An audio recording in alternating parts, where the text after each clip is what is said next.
آپ دنیا جہاں کی کسی بھی کونے سے تعلق رکھتے ہوں، آپ انڈیا سے ہیں، پاکستان سے ہیں، بنگلہ دیش، نیپال، عمان، جاپان، مسقط، دنیا کے جس بھی کونے سے آپ کا تعلق ہے، بس آپ نے ماہ شوال کی 6 تاریخ کا انتظار کرنا ہے۔ جب بھی آپ کے ملک میں ماہ شوال کی 6 تاریخ آ جائے تو آپ نے یہ عمل پڑھنا ہے۔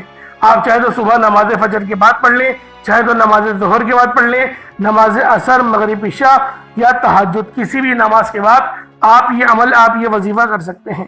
حتیٰ کہ رات 9، 10 یا 11 بھی بج جائے تب بھی یہ وظیفہ نہیں چھوڑنا، اس عمل کو بالخصوص کرنا، کیونکہ اس کی فضیلت اور برکت کو میں جانتا ہوں۔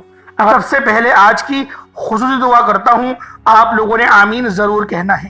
پتہ نہیں کس کی آمین رب کریم کو پسند آ جائے اور ہم سب کی دعائیں قبول و منظور ہو جائیں، ہم سب کی حاجات پوری ہو جائیں۔ تو اللہ والوں دعاؤں میں شرکت کریں۔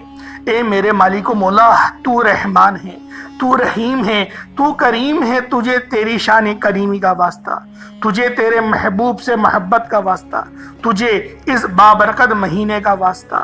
آج ہم سب کے تمام صغیرہ کبیرہ گناہوں کو معاف کر دے، ہمارے تمام گناہوں کو بخش دے۔ آج ہم سب پر اپنی نظر کرم فرما۔ اے میرے مالک و مولا، ہم سب کو 5 وقت کی نماز پابندی کے ساتھ، جماعت کے ساتھ ادا کرنے کی توفیق عطا فرما۔ میرے مولا، ہم سب کو مانگنا نہیں آتا، بن مانگے عطا فرما۔ اپنے پیارے حبیب کے صدقے عطا فرما۔ ہمیں قرآن پڑھنے کی توفیق عطا فرما، قرآن پر عمل کرنے کی توفیق عطا فرما۔ اپنے والدین کی خدمت کرنے والا بنا دے۔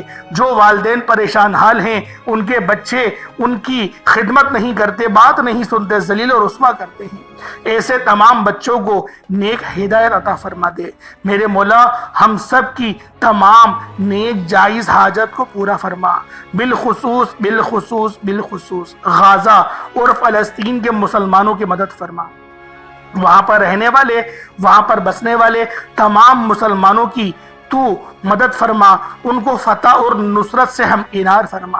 میرے مولا، ہمیں مانگنا نہیں آتا، ہمیں بالکل مانگنا نہیں آتا، میرے مولا ہمیں بن مانگے عطا فرما۔ حج اور عمرہ کرنے کی توفیق عطا فرما، والدین کے ساتھ کرنے کی توفیق عطا فرما۔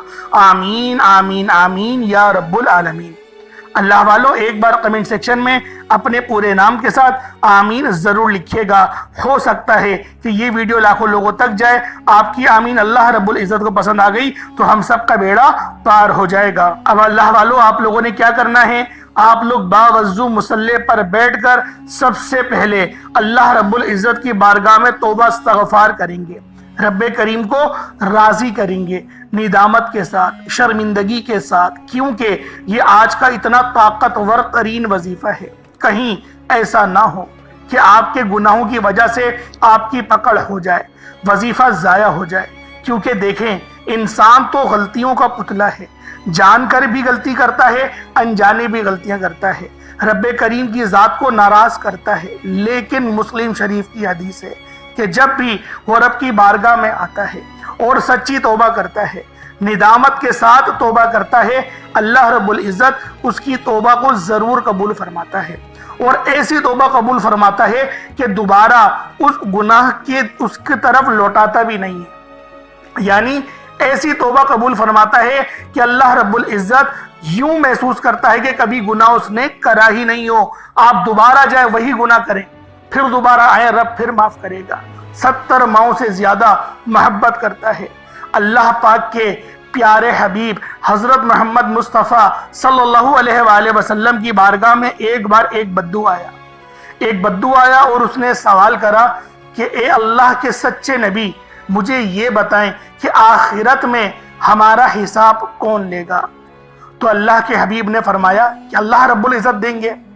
تو وہ مسکرایا اور اپنا گمچھہ اس نے اپنے کندھے پر ڈالا اور ہنستے ہوئے چلا گیا۔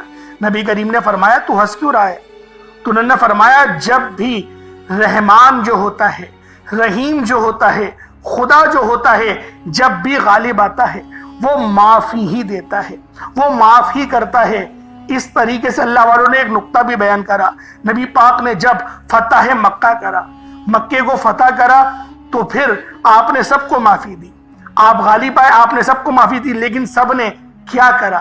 لیکن کچھ ایسے نامور گنڈے تھے جن کو معافی نہیں دی، ان کی گردنیں سر تن سے جدا کرنے کا ہی حکم دیا۔ تو اللہ والو شرک سے باز رہو، شرک نہ کرو، والدین کا دل نہ دکھاؤ۔ اللہ پاک بڑا غفور ہے، بڑا رحیم ہے، وہ بہت معاف کرنے والا ہے۔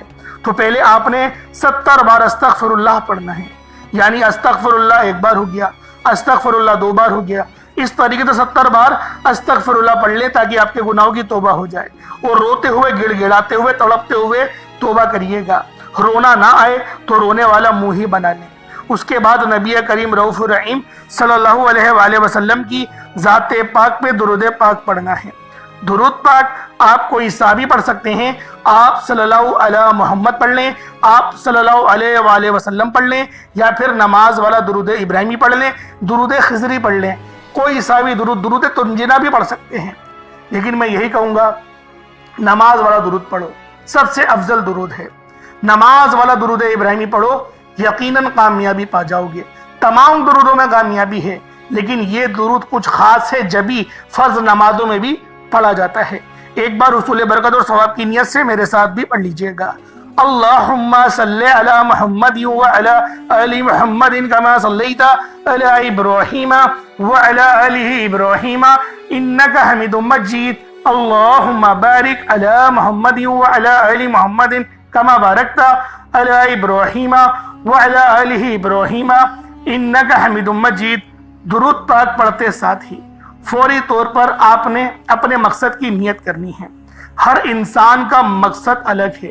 کوئی بے روزگار ہے تو وہ روزگار چاہتا ہے، کوئی بے اولاد ہے تو صاحب اولاد ہونا چاہتا ہے، کوئی کسی کو اپنے قابو میں کرنا چاہتا ہے، کسی کو اپنا بنانا چاہتا ہے، کسی کے دل میں اپنی محبت ڈالنا چاہتا ہے، من پسند کی شادی چاہتا ہے، من پسند کی نوکری چاہتا ہے، کرائے کے مکان پر رہتا ہے، اپنا ذاتی مکان چاہتا ہے، بسوں میں دھکے کھاتا ہے، ایک اچھی سواری کا بندوبست چاہتا ہے، حج اور عمرے کی سعادت چاہتا ہے، اپنے والدین کو حج کروانا چاہتا ہے۔ اللہ والو جو مقصد ہے، جو حاجت ہے، جو آپ کی آرزو ہے، اس کو اپنے دل میں رکھیں اور فوری طور پر ایک بار یعنی نیت کریں، اور فوری طور پر ایک بار آپ لوگوں نے اعوذ باللہ من الشیطان الرجیم بسم اللہ الرحمن الرحیم پڑھ کر وظیفے کا آغاز کرنا ہے۔ آپ لوگوں نے پہلے نمبر پر یا حیو یا قیوم کو پڑھنا ہے۔ اللہ والوں، یہ اللہ رب العزت کے 2 اسم اعظم ہیں۔ صحابہ کرام نے جب تحقیق کری کہ اللہ رب العزت کے کون سی صفاتی نام سب سے زیادہ فائدہ مند ہیں، تو تحقیق کے بعد ثابت ہوا یا حیو یا قیوم یہ 2 ایسے اسم اعظم ہیں کہ جب بھی ان کو پڑھ کر اللہ رب العزت سے مانگا جائے تو اللہ پاک تقدیر کے بند دروازوں کو کھول دیتا ہے۔ اللہ والوں، آج آپ لوگوں نے اپنے خاص مقصد کی نیت کر کر یا حیو یا قیوم کو پڑھ لینا ہے۔ یہ ایک ایسا اسم اعظم ہے جو مستجاب الدعوات بنا دیتا ہے۔ آپ جعلی پیروں فقیروں کے پاس جا سکتے ہیں، لاکھوں روپوں کو ہدیہ بھی کر سکتے ہیں، لیکن اپنے گھر میں بیٹھ کر خود رب سے نہیں مانگ سکتے کیا؟ آپ جن لوگوں کو وظیفہ پڑھنا نہیں آتا، یا جن کو لگتا ہے کہ وظیفوں کا فائدہ نہیں ہوتا، جن کی دعائیں قبول نہیں ہوتی، جو وظیفے پڑھ پڑھ کر تھک چکے ہیں، آج تک کسی وظیفے نے انہیں فائدہ ہی نہیں دیا، تو اب میں آپ کو وظیفہ پڑھنے کا طریقہ بھی بتاؤں گا، اللہ کریم سے مانگنا بھی بتاؤں گا، اللہ کی بارگاہ میں بیٹھ کر رب سے اپنی حاجت کو پورا کرانا بھی بتاؤں گا۔ ایک ایک نقطہ، ایک ایک چیز بچوں کی طرح بتائی جائے گی۔ اب توجہ کیجئے گا کہ آپ لوگوں نے کس طریقے سے اس خاص عمل، اس خاص وظیفے کو میرے بتائے گئے طریقے اور ترتیب سے پڑھنا ہے۔ اللہ والوں، جس کو لگتا ہے کہ میرے وظیفوں کی، میری دعاؤں کی کوئی قبولیت نہیں ہوتی، یا پھر جس کو لگتا ہے کہ مجھے اللہ سے مانگنا نہیں آتا یا وظیفہ پڑھنا نہیں آتا، آپ نے کرنا کیا ہے کہ تنہائی میں آپ نے اپنے تمام خیالات ذہن سے نکلتے ہوئے محسوس کریں کہ آپ اللہ کے قریب بیٹھے ہیں، آپ لوگ روضہ رسول کی جالیوں کے قریب بیٹھے ہیں، آپ روضہ رسول کی جالیوں کے قریب بیٹھے بیٹھے یوں محسوس کریں کہ آپ اللہ سے باتیں کر رہے ہیں، آپ کو جواب مل رہا ہے، آپ نے اللہ کے حبیب صلی اللہ علیہ وآلہ وسلم کی ذات پاک پر 3 7 یا 11 بار درود پاک پڑھنا ہے۔ جو طریقہ کار میں نے بتایا اس کے ساتھ ہی آپ لوگ درود پاک پڑھیں گے۔ اس کے بعد پھر آپ لوگوں نے یا حی یا قیوم کو پڑھنا شروع کرنا ہے۔ اللہ والوں، جو لوگ قرض دار ہیں، جو قرضوں میں مبتلا ہیں، قرض سے خلاصی کے لیے پڑھ لیں۔ صرف 11 بار یا حی یا قیوم آپ لوگوں نے پڑھنا ہے۔ یا حی یا قیوم دونوں ناموں کو ملا کر پڑھا تو 1 بار ہو گیا، یا حی یا قیوم دونوں کو ملا کر پڑھا تو 2 بار ہو گیا، یا حی یا قیوم دونوں ناموں کو ملا کر پڑھا تو 3 بار ہو گیا۔ اس طرح سے آپ نے یا حی یا قیوم کو اپنے سیدھے ہاتھ کی انگلیوں پر پڑھ لیں یا پھر تسبیح کے دانوں پر پڑھ لیں۔ صرف اور صرف 11 بار پڑھنا ہے، 11 ٹائمز پڑھنا ہے۔ پھر فوری طور پر دوسرے نمبر پر جو وظیفہ پڑھنا ہے وہ ایک قرآنی سورت کا وظیفہ ہے۔ اللہ والوں، یہ سورۃ الفاتحہ کا وظیفہ ہے۔ آپ سورۃ الفاتحہ میں رب کا شکر بھی ہے، صراط مستقیم کی تلقین بھی ہے، اللہ کے راستے پر قربانیاں نثار بھی ہیں۔ آپ نے اپنے مقصد کو ذہن میں رکھتے ہوئے یا حی یا قیوم کو پڑھنے کے بعد اللہ کو راضی کر لیا، رب کو منا لیا۔ اب سورۃ الفاتحہ کو 7 بار پڑھتے دوران آپ نے کسی سے بات نہیں کرنی، نہ ہی کوئی آپ سے بات کرے گا، اور دل ہی دل میں اللہ کا شکر ادا کرنا ہے۔ الحمدللہ رب العالمین، یہ سورت یہاں سے اسٹارٹ ہوتی ہے، اور پہلی آیت میں ہی اللہ رب العزت ارشاد فرما رہا ہے کہ تمام تعریفیں میرے ہی لیے ہیں جو مالک ہے سارے جہاں کا۔ اللہ والوں، اس عمل کو کرنا کس طریقے سے ہے ذرا دھیان سے اور توجہ سے ملاحظہ کریں۔ بسم اللہ الرحمن الرحیم، الحمدللہ رب العالمین، الرحمن الرحیم، مالک یوم الدین، ایاک نعبد و ایاک نستعین، اہدنا الصراط المستقیم، صراط الذین انعمت علیہم غیر المغضوب علیہم ولا الضالین، آمین۔ اس طرح سے آپ نے سورۃ الفاتحہ کو صرف اور صرف 7 بار مکمل پڑھنا ہے۔ طریقہ کار میں نے آپ کو بتا دیا کس طرح سے پڑھنا ہے، یعنی آپ لوگ بسم اللہ بھی پڑھیں گے اور آپ نے آخر میں آمین بھی یہ بھی پڑھنا ہے، اور اتنی ہی آواز میں پڑھیں کہ گویا آپ منہ سے پڑھیں اور اپنے کانوں سے سن لیں، کسی اور کو ڈسٹرب نہ کریں آپ لوگ، لیکن پڑھیں اس کو ڈوب کر۔ جتنا ڈوب کر، جتنا تنہائی میں پڑھیں گے اتنا زیادہ آپ کو کیف و سرور محسوس بھی ہوگا، اور اللہ رب العزت کی بارگاہ سے آپ کے مرتبات اور مقامات میں اضافہ بھی ہوگا۔ اللہ والوں، صرف 7 بار سورۃ الفاتحہ شریف کو پڑھنے کے بعد پھر آپ لوگوں نے تیسرے نمبر پر ایک قرآن پاک کی آیت کو پڑھنا ہے۔ یہ آیت بہت خاص ہے۔ جب کسی کا انتقال ہوتا ہے تب ہم لوگ انا للہ و انا الیہ راجعون کو پڑھتے ہیں۔ اس کا ترجمہ کیا ہے؟ بے شک اللہ ہم تیری ہی طرف سے آئے ہیں اور ہمیں لوٹ کر بھی تیری ہی طرف جانا ہے۔ یہ وہ کلمات ہیں جو اللہ پاک کے سب سے لاڈلے ہیں۔ اللہ پاک کو یہ کلمات بہت پسند ہیں، انا للہ و انا الیہ راجعون۔ اللہ والوں، یہ ایسی قرآنی آیت ہے کہ جب آپ لوگ اپنے مقصد کو ذہن میں رکھ کر اس خاص عمل، اس خاص وظیفے کو پڑھنا شروع کرتے ہیں تو اللہ پاک کی رحمتیں، برکتیں ہم پر موسلا دھار بارش کی طرح برسنا شروع ہو جاتی ہیں۔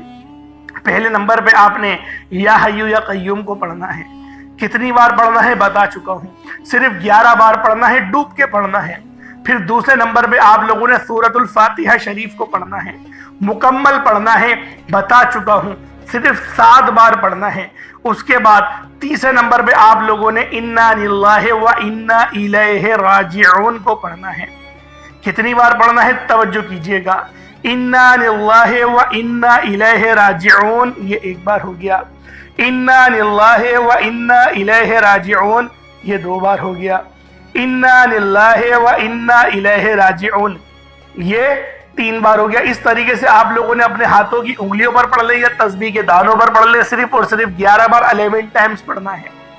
جب 11 بار آپ لوگ انا للہ و انا الیہ راجعون کو پڑھ لیں، اس کے بعد پھر آج کا آخری عمل جس کے بغیر یہ وظیفہ نامکمل ہے، آپ لوگوں نے یا اللہ یا محمد کو پڑھنا ہے۔ یا اللہ اللہ پاک کا یہ ذاتی نام ہے، یا محمد یہ اللہ کے حبیب کا ذاتی نام ہے۔ یا اللہ یا محمد جب دونوں کو ملا کر پڑھیں گے تو ایک بار ہو جائے گا، یا اللہ یا محمد دونوں کو ملا کر پڑھیں گے تو 2 بار ہوگا، یا اللہ یا محمد دونوں کو ملا کر پڑھا تو 3 بار ہو گیا۔ اس طرح سے یا اللہ یا محمد کو ہاتھوں کی انگلیوں پر پڑھ لیں، یا پھر آپ لوگ تسبیح کے دانوں پر پڑھ لیں۔